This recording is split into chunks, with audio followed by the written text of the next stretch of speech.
ज्यादती करूंगा अगर मैं भूल जाऊं शकरगढ़ और चविंडा की उस माँ को जिसने उन बच्चों को पैदा किया था जिन्होंने जिस्मों से बम बांध के हिंदुस्तानी टैंकों पे लेट गए थे। ये पड़ोस में भारत बैठा है, वहां तक आवाज तो जाए जनाब। सबीलुना सबीलुना सबीलुना सबीलुना सबीलुना सबीलुना सबीलुना। मेरा एक दोस्त है बरतानिया का, वो मुझे कहता है कि वहाँ मैं एक सिक्योरिटी कंपनी में काम करता था, तो मेरे साथ कुछ वो जो अंग्रेज़ों में कुछ काले भी होते हैं, ब्लैक अमेरिकन जिन्हें कहा जाता है, कुछ वहाँ के जो स्याह फाम होते हैं, तो वो भी सिक्योरिटी गार्ड थे। तो मेरा काम था मीट एंड ग्रीट करने का, कि कोई मेहमान आता मैं उसे कहता hello sir how are you, please go there या कम हेयर। होता क्या, कहता है कि फ़लस्तीन पे जुल्म होना शुरू हो गया, जॉर्डन में जुल्म होना शुरू हो गया। तो वो इंटरनेशनल न्यूज़ थी, तो BBC पे CNN पे ये खबरें चल रही थी। अब कहता है कि वो सारे जो स्याह फाम अंग्रेज़ थे वो इजराइल की हमायत कर रहे थे, मैं कर रहा था फ़लस्तीन की हमायत। हमारी रोज़ाना खाने पे बहस होती थी, क्योंकि वहाँ तो हर मुल्क का बंदा इकट्ठा रहता है। अब कहता है कि इतने में हमारी जो सिक्योरिटी की कंपनी थी उसका ओनर गवर्नमेंट का भी एक मुलाजिम टाइप था, सीनियर ओहदेदार था। तो इजराइल का फॉरेन मिनिस्टर ने आना था उसका विजिट करने। तो मेरा क्या काम था, मेरा काम यही था कि meet and greet sir how are you fine, और इधर आए टीसी चापलूसी। कहता है इतने में जब ये अनाउंस हुआ कि मिस्टर फला, जो कि पाकिस्तानी जिस दोस्त की मैं बात कर रहा हूँ, आपने उसे रिसीव करना है। उसने कहा okay sir I will receive him, मेरी नौकरी है, मेरी ड्यूटी है। कहते हैं इतने में वो आ गए सारे जो मेरे साथ बहस करते। कहते अच्छा जी आज जो आ रहे हैं तो आज सलूट करोगे, सलाम करोगे, टीसी चापलूसी करोगे। कहते हैं बस उसका ये कहना था कि मैंने कहा no I will slap him, मैंने चढ़ मार देंगे। कहता हुआ क्या कि वो उधर से भागा, मैनेजर को बुलाया। मैनेजर ने कहा कि क्या हुआ वो अंग्रेज कहता है कि मैनेजर साहब I swear to Allah, I swear to God that he said that I will slap him. मैं कसम खांदा अल्लाह दी इस आखिया भी मैं थप्पड़ मार देंगा। तो उसने जवाब दिया you don't need to swear to Allah, तुम्हें कसम खाने की जरूरत नहीं है, मैं कहता हूँ हाँ मैं मारूंगा थप्पड़। कहता है मैनेजर की हवाइयाँ उड़ी, उसने पकड़ा ले गया, मुझे कमरे में बंद किया, अपने बाहर से ताला लगाया। उसके ऊपर भी एक कैमरा लगा हुआ था और सामने वो टीवी पड़ा हुआ था जिसमें बाकी कैमरास आ रहे थे। कहता अब मैं कुछ कर तो सकता नहीं था, कमरा खाली था, एमी में हाथ पाँव मेरे बांधे हुए थे, तो मैं उस टीवी की तरफ ही देख रहा था कि जिसमें सारे रिजल्ट्स आ रहे थे।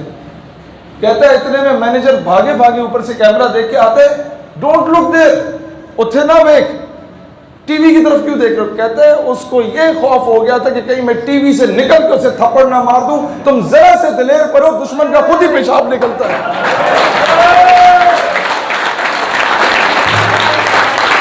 लिहाजा मैं अपनी अफवाज से, अपनी गवर्नमेंट से कहता हूं तुम्हें अगर लश्कर नहीं भेजने, फिलहाल मैं जानता हूं कि क्या तकाजे हैं, वो ना भेजो।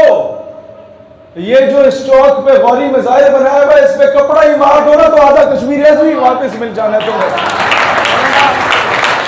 मैं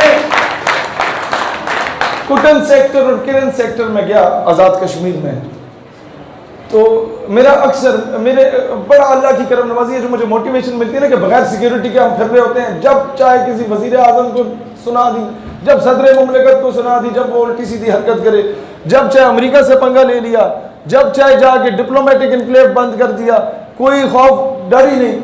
तो उसकी एक तो सबसे बड़ी वजह यह है कि मेरे आका मेरी बात बनाए रखे हैं सल्लल्लाहु अलैहि वसल्लम, और बाद में एक वजह यह है कि मेरा हर दूसरे तीसरे दिन उन लोगों से मिलना मिलाना होता है जो कश्मीर में जिहाद करके आए, तो उनसे मुझे वो मोटिवेशन मिलती है। मैं आपको एक सच्ची बात बताऊं, कोटन और किरन सेक्टर में जब आज़ाद कश्मीर विजिट किया, अक्सर इस तरह के विजिट होते हैं, आपने खिताब करना होता है, अक्सर इस तरह के विजिट होते हैं कि आप वैसे जाते हैं, ज़रा हालात का जायज़ा लेके आते हैं।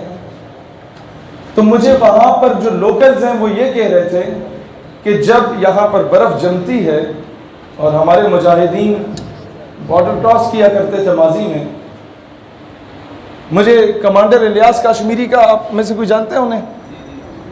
इलियास काश्मीरी शहीद, मैं अब क्या क्या रोना रो कि हम लोगों ने अपनों के साथ क्या क्या जुल्म किया। खैर, उनके एक बड़े करीबी साथी मुझे मिले, कहते हैं कि जब हम लोग बॉर्डर क्रॉस करके जाते थे ना, अब ये मैं फौज की बात नहीं कर रहा, फौज तो ट्रेंड है, वो तो दुनिया की बेहतरीन आर्मी है, सिर्फ उन मुजाहिद की जिन्हें चंद महीनों की ट्रेनिंग मिली, सिविल ट्रेनिंग मिली, और वो खुद से ही उन्होंने ट्रेनिंग की। कहता हम जब बॉर्डर क्रॉस करके जाते थे तो वो बनिया हमें ये कहता था, हिंदुस्तानी पोस्ट पे जो खड़ा होता था, कि भगवान का वास्ता है हमारी पोस्ट को छोड़ दो, हम तुम्हें कुछ नहीं कहेंगे, आगे जाओ, आगे मारो, होने मारो। लिहाजा आप जरा से दिलेर हो ना, दुश्मन खुद ही बुज़दिल हो जाता है। ये कुदरत का कानून है।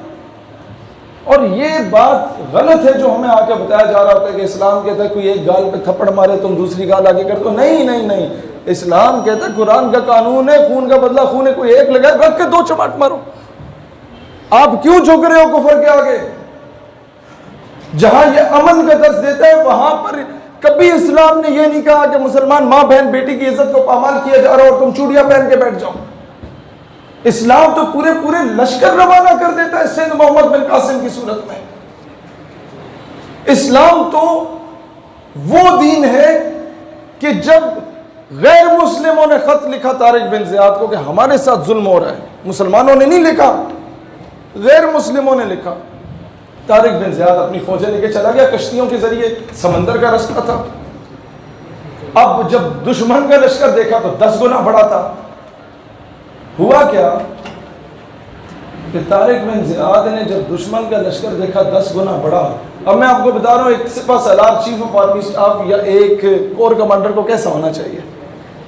हमें अपनी तारीख पढ़नी चाहिए ना। हमें पढ़ाया मुस्तफ़ा कमाल अतातुर्क, हमें उठा के पढ़ाया वो, यही चौधरी साहब वाली बात, वो अंग्रेज़ों के कुत्ते नहलाने वाले हमें आके निसाब में पढ़ाया जाता है। हमें पढ़ाया जाता है सिंड्रेला माँ बाप से छुप के भागी बॉयफ्रेंड के साथ। तारिक बिन ज़ियाद के सामने जो लश्कर था दुश्मन फौजों का, वो कोई 10 गुना बड़ा था। तो तारिक बिन ज़ियाद ने अपनी फौज से मशवरा किया कि क्या कीजिए, उन्हें मोटिवेट किया, उन्हें बिशारत हुई। अब कोर कमांडर क्या करता है, core commander Tariq bin Ziyad वापस जाने का जो रास्ता है वो कश्तियों का रास्ता होता है, वो कश्तियों को आग लगा देता है और कहता है या मैं गाजी हूँगा या मैं शहीद हूँगा। ये है आपके अकाबरीन। ये चीज़ अपने बच्चों को पढ़ाएं। और तीसरी चीज़,